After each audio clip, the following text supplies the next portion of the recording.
Hello बच्चों, let's see the question. The question is go through the following statements. तो यहाँ पे हमें 1 to 4 स्टेटमेंट दे रखा है। हमें बोला है कि go through the following statements. यहाँ पे हमें ये बताना है कि the above facts refer to. तो यहाँ पे जो अबव फैक्ट्स में दे रखा है वो यहाँ पे किस डिजीज को रेफर कर रहा है। तो यहाँ पे हम लोग एक एक करके सारे फैक्ट्स को देखेंगे। तो हमारा जो ऑप्शन 1 में दे रखा है वो है phenylketonuria, option 2 is haemophilia, option 3 is Turner syndrome और ऑप्शन 4 इज डाउन सिंड्रोम।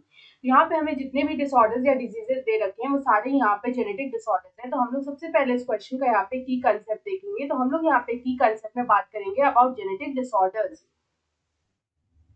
तो यहाँ पे ये जो जेनेटिक डिसऑर्डर्स है बेसिकली ये क्या होते हैं, तो इनको हम लोग यहाँ पे मेंडेलियन डिसऑर्डर्स भी बोलते हैं। और ये जो जेनेटिक या मेंडेलियन डिसऑर्डर्स होते हैं they are cause due to alteration.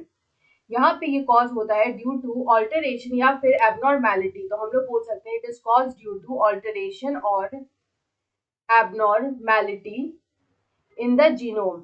Genome में किसी भी ऑर्गेनिज्म का जो जीनोम होता है उसमें जब यहाँ पे ऑल्टरेशन या एबनॉर्मेलिटी होती है तो उससे यहाँ पे जेनेटिक डिसऑर्डर कॉज होता है।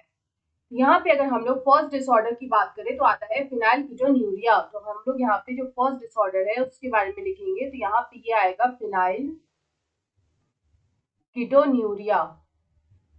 ये जो फिनाइलकीटोन्यूरिया है ये यहाँ पे किस तरह का डिसऑर्डर होता है, तो basically it is an autosomal recessive disorder. यहाँ पे it is an autosomal recessive disorder या फिर डिजीज। तो यहाँ पे ये होता है ऑटोसोमल रेसेसिव डिसऑर्डर। तो यहाँ पे ये कॉज कैसे होता है, तो यहाँ पे जो है it is cause due to mutation. It is cause due to mutation. और यहाँ पे जो म्यूटेशन होता है वो होता है ऑफ बोथ द एलीज। तो यहाँ पे हम लोग बोल सकते हैं mutate it is cause due to mutation of both the alleles. Genes का जो दोनों एलीज होता है उसमें यहाँ पे म्यूटेशन होता है। तो it is cause due to mutation of both alleles of the gene for the gene which codes for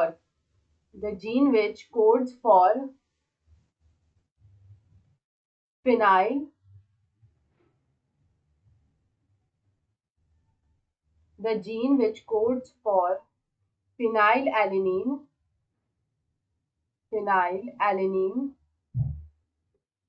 hydroxylase.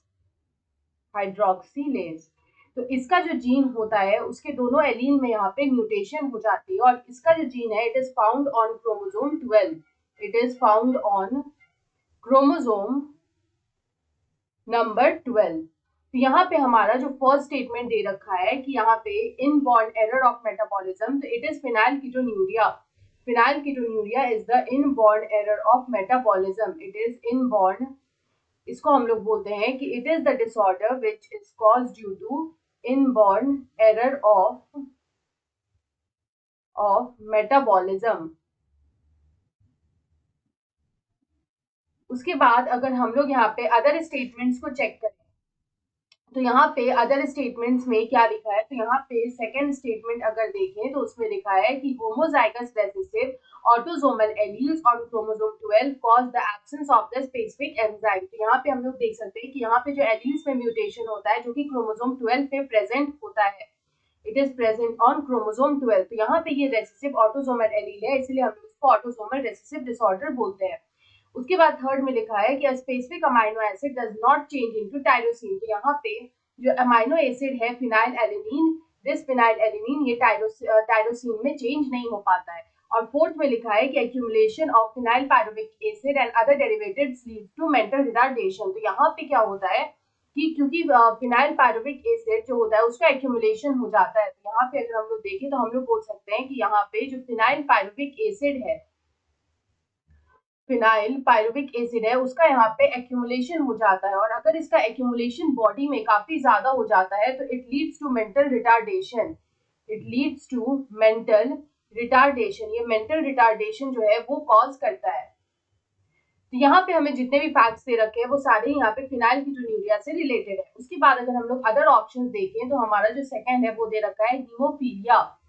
तो यहाँ पे हीमोफीलिया क्या होता है, तो बेसिकली ये भी एक तरह का जेनेटिक डिसऑर्डर होता है। लेकिन हीमोफीलिया में क्या होता है कि जो बॉडी होती है, बॉडी का जो ब्लड क्लॉट करने का जो कैपेबिलिटी होता है इट गेट्स डैमेज। तो हम लोग बोल सकते हैं कि यहाँ पे जो हीमोफीलिया होता है it impairs the body ability body की जो एबिलिटी होती है उस to form blood clots, it impairs the body ability to form the blood clot करने की जो एबिलिटी होती है उसको यहाँ पे ये डैमेज कर देता है। तो यहाँ पे क्या होता है कि जो हीमोफिलिक होते हैं उनमें यहाँ पे ब्लड की क्लॉटिंग जो है या तो वो लेट से होती है या फिर वो नहीं होती है, तो यहाँ पे हमें नॉन स्टॉप ब्लीडिंग देखने को मिलता है।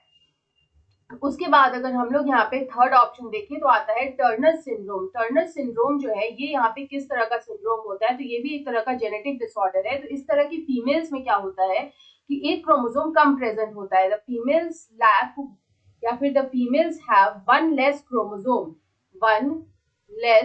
क्रोमोसोम जो है वो यहाँ पे प्रेजेंट होता है, एक क्रोमोसोम कम प्रेजेंट होता है। तो इस तरह का XO कंडीशन जो है वो हमें यहाँ पे देखने को मिलता है in females of Turner syndrome. उसके बाद अगर हम लोग यहाँ पे फोर्थ देखें तो आता है डाउन सिंड्रोम। तो यहाँ पे डाउन सिंड्रोम क्या होता है, तो डाउन सिंड्रोम जो है ये भी एक तरह का जेनेटिक डिसऑर्डर है। तो यहाँ पे हमें देखने को मिलता है trisomy of 21। Here we can see trisomy of chromosome number 21। तो यहाँ पे जो क्रोमोसोम नंबर 21 है उसमें हमें यहाँ पे ट्राइसोमी देखने को मिलता है। तो यहाँ पे जो यहाँ पे फैक्ट्स दे रखे हैं वो यहाँ पे they are all related to phenylketonuria. तो यहाँ पे ऑप्शन 1 में दे रखा है phenylketonuria, so option 1 is the right answer. I hope you understood it well. Best of luck.